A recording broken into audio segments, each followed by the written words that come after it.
In this session we want to talk about marketing objectives. Now, a good marketing plan must be based on clear objectives. It's important to have a clear set of objectives that reflect the strategies, the desired strategies of the business, and which will implement the strategies, will bring the strategies into existence. So a marketing plan must be clear right from the outset. The objectives must be clearly stated and easy to understand, and there should be no ambiguity in wording or in intent. So clear, unambiguous statements reflecting the objectives of the business, which in turn are designed to implement the strategies that were set out in earlier documents or in earlier phases of business planning. Marketing objectives are focused on generating a positive customer experience. They specify ways in which the customer experience may be maintained at a high level, and marketing information flows through the organization to ensure that customer needs are met. It's important to realize that the focus of marketing is to satisfy customer needs, to give the customer positive buying experiences. And in this way, the objectives should focus on generating a positive customer experience.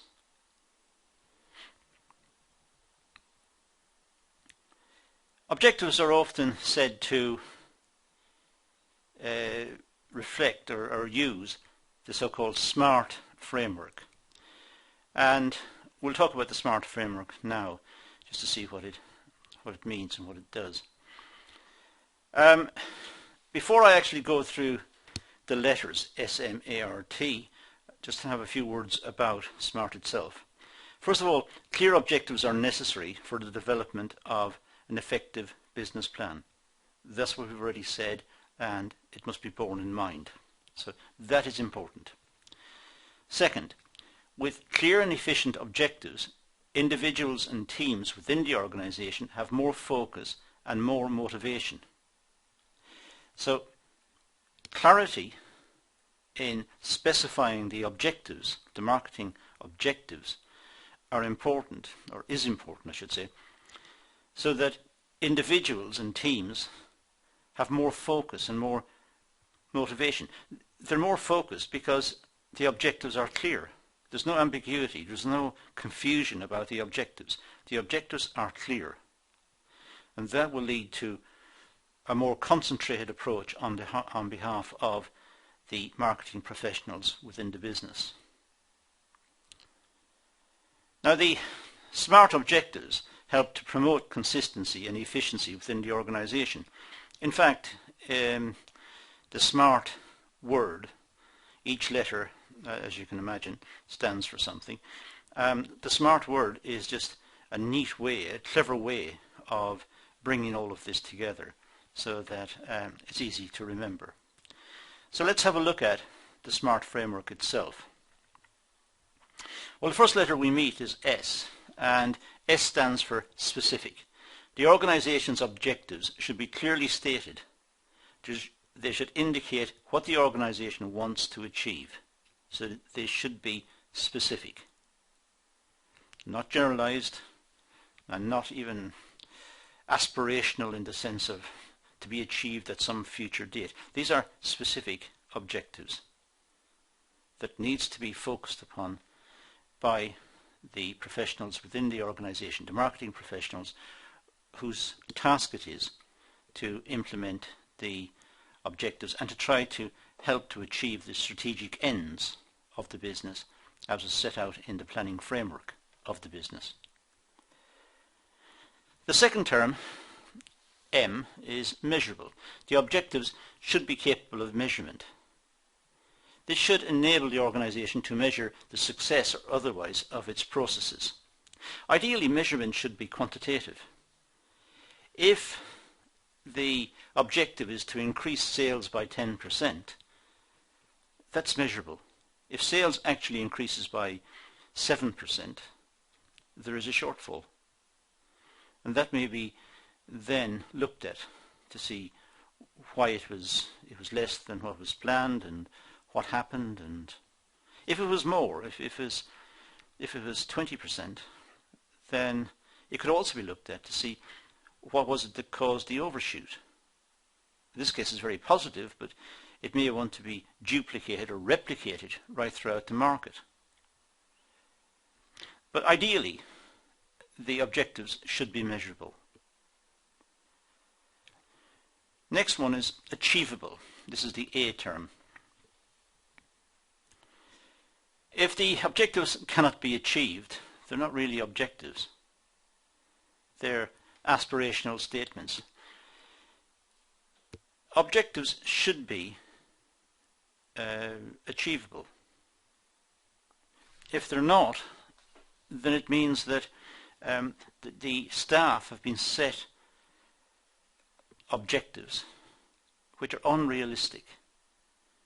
This can adversely affect their motivation. It can adversely affect the way they relate to each other, the way the team works together. It can adversely affect the overall morale within the business, in fact, because the business will feel like a failure. The objectives set were not realistic. So they must be realistic. And that's the next term. They must be realistic in the context of the available resource package of the organization. A very big marketing campaign may not be realistic, may not be feasible, because the resources are not there to mount such a campaign. So it's important to look at the resources available and optimize what can be done with the resources. Don't set objectives that are unrealistic. If the resources are not there, it can't be done. So the objective is to set outcomes that are targeted, that are realistic given the resource package.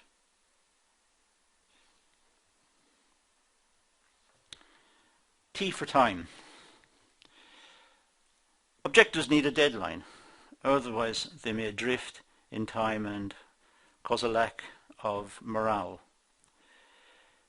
If they haven't got a deadline, it's just endless. It's impossible to say when it should come to an end. And it can't be measured because nobody knows if it's ended or not. It's like all tasks, good tasks that are set, they must have a deadline, they must have an end point. And at that point, then the performance of the organization, the performance of the activities in achieving the objectives may be assessed. If there's no deadline, it just drifts on can drift on forever. Who knows? So it's not realistic. It's not right. So that is the SMART framework. It's just 5 letters which make sense in the context of setting marketing objectives. Now let's look at examples of marketing objectives. First of all, for example, to increase or sustain market share. That's a common one. To increase market share would be clever, would be nice. Or to sustain the market share. If new competitors have just entered the market, then the objective may be to sustain market share. So if the company is currently getting 20% of the market, try to maintain 20% in the face of the new competition. So that may be a marketing objective. To expand the product line or its range, that may be a marketing objective. To expand the product line, introduce new products, perhaps introduce variants on the existing products through innovation or whatever, through change. So extend the one line and introduce a second line, perhaps with new aspects to the products, new innovative aspects. But all of this requires marketing objectives. The objective to achieve a certain potential for that second line may be set. In other words, the new line may want to sell a certain amount in a given time period. Whatever. So the point is that what they've got here is that by introducing a new product or extending the product line in some way will require marketing effort. To enter new markets by setting an objective of growth or segmentation. Entering new markets could be international, entering a new country, or it could be entering a new market by varying the product or bringing out an associated product which perhaps fits into two areas, consumer areas. That may be an objective. Or by segmenting it, perhaps by selling it to certain types of buyers who are interested in a product but may be interested in some accessory that goes with the product. Or segmenting it into completely different segments, looking at a male-female, perhaps, segmentation. Or by age, looking at for younger people and for older people. It doesn't matter which way it's mixed up. The point is that the marketing objectives may be based around something of this nature.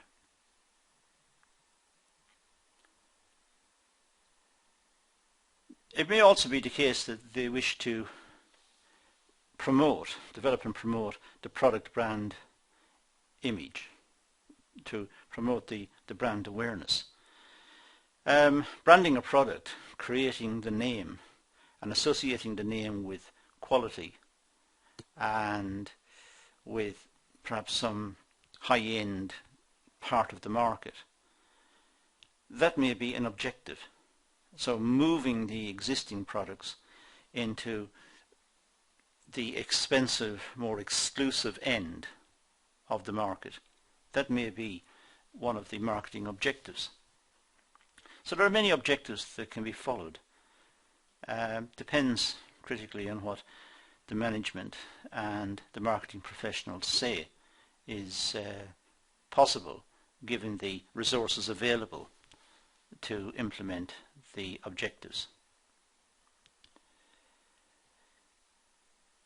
There are examples of specific market objectives, for example, to become a market leader.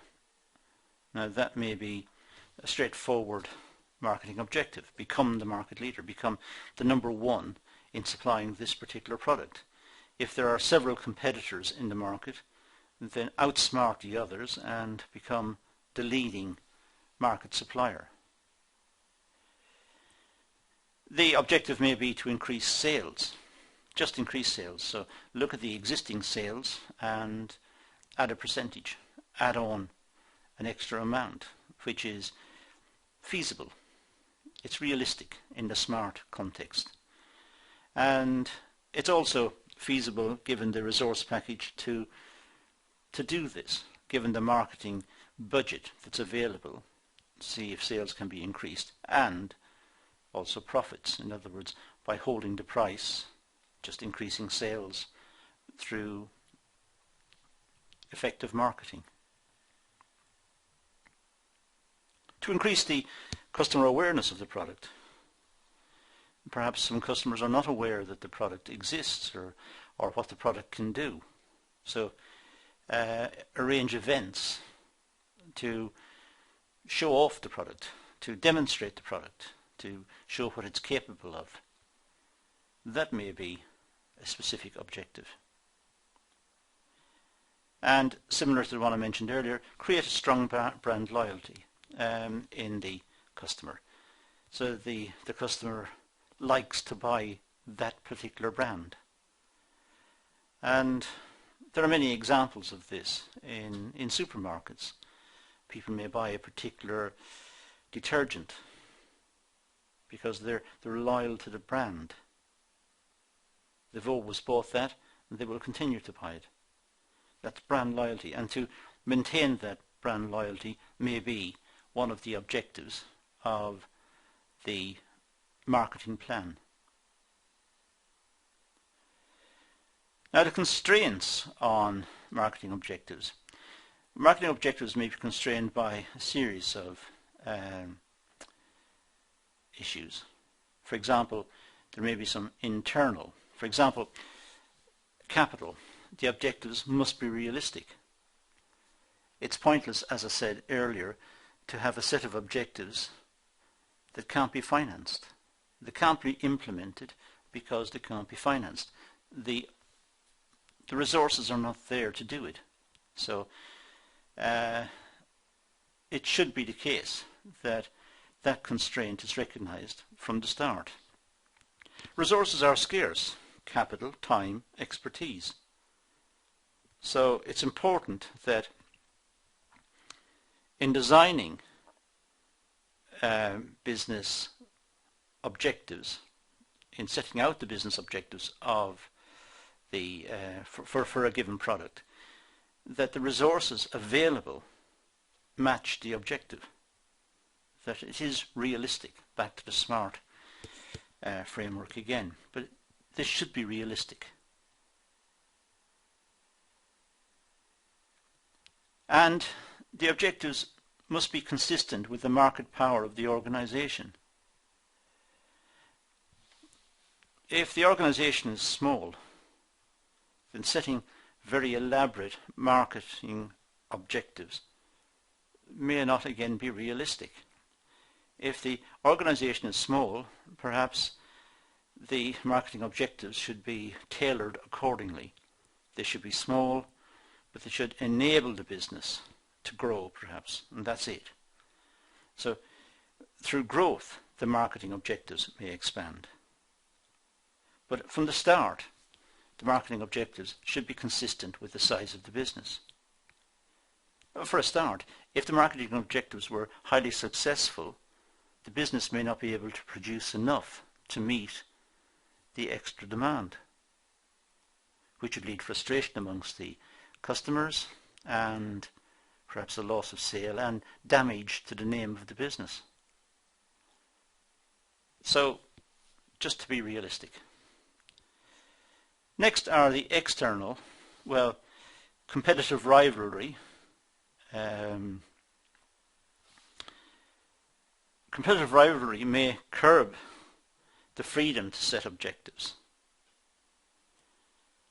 The competitors in the market are not passive, they're active, and they are trying to outwit each other. They're trying to gain market share of each other by having advanced plans for marketing, for innovation, for pricing, for distribution, and so on.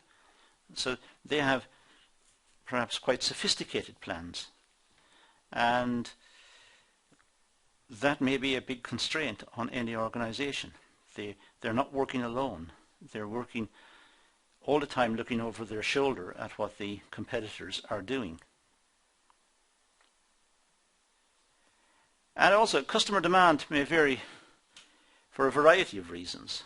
Customer demand really depends on what economists call the elasticity of demand, the amount by which demand stretches or varies according to whether prices varied or incomes vary in the community or whatever.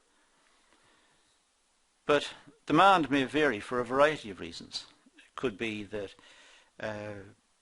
interest rates rise, Now that's nothing to do with the business, that's nothing to do with the company, just interest rates rise because the government needs to increase the rate of interest for some other purpose. An increase in the rate of interest may mean customers have less money to spend because they're paying more on mortgages or on servicing debt. If they have less to spare, less income at their disposal, they may purchase less. So demand has varied, as I said, for a variety of reasons. And there's not very much the company can do about that. And also it's the case that trends and fashions may change in the market, depending on the nature of the product. If it's a staple foodstuff, if it's butter or bread, there's very little trend or fashion. However, if it's clothing or home electronics or products around the home, there may be trends and fashions, and these may change without the business making any contribution to the change. They just happen. They happen because some celebrity may desire some change and everyone wants to copy, or many people want to copy. The business didn't instigate that, it just happened. So it's a constraint on the business. I think that's all we need to do about marketing objectives. So I'm going to leave it at that. Please go back over the video, play it again, stop it on particular slides, make your own notes, and as usual, pad out your own notes from research. There's plenty of information online about marketing objectives, so look it up and read some of the PDFs. And that's it, I think, for this class. So thank you for watching.